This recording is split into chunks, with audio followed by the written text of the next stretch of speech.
आज आपण metal and non मेटलचं पुढचं पार्ट शिकणार आहोत. Occurrence of metal and non metal. Generally metals or non metals occur in free as well as combined state in nature. Minerals are natural material in which the metals and their compounds are found on the earth. However, ores are those minerals from which metal and extracted conventionally and profitably. आपल्याला निसर्गामध्ये metal आणि non metal म्हणजे धातू आणि अधातू हे दोन्ही पण उपलब्ध आहेत आणि त्यांचं कंबाईन म्हणजे याच्यामध्ये काही मेटलचे गुणधर्म आहेत आणि काही नॉन मेटलचे आहेत. आपण त्याला काय म्हणू, ओर्स म्हणू. Minerals and natural material.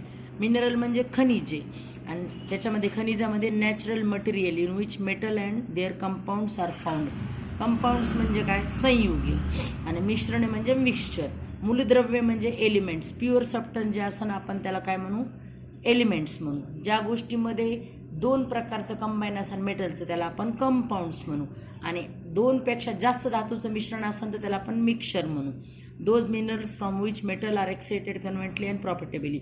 आता occurrence free state gold and platinum हे राजधातू आहेत. राजधातू म्हणजे सगळ्यात उच्च प्रकारचे धातू आहेत. Example of मेटल्सचे.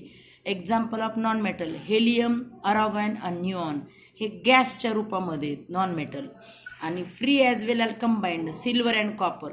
सिल्वर आणि कॉपर तुम्हाला सेपरेट पण सापडतील निसर्गामध्ये आणि कंबाईंड रूपामध्ये पण सापडतील. त्याला सेपरेट पण करता येईल. आणि ऑक्सिजन, नायट्रोजन, हॅलोजन हे एक्झाम्पल आहेत नॉन मेटलची. ऑकरन्स एक्झाम्पल ऑफ मेटल्स आणि एक्झाम्पल ऑफ नॉन मेटल्स. आता combined state sodium, potassium, calcium, aluminium आणि कॉपर हे तुम्हाला मेटलच्या रूपामध्ये सापडतील. मेटल आहेत पण हे नाईफनं पण कट होते तो. आणि एक्झाम्पल ऑफ नॉन मेटलमध्ये काहीच नाही आहे. हा एवढा भाग तुम्हाला आज समजला. पुढच्या ह्याच्यामध्ये आपण उद्या physical property of metal and non metal शिकू.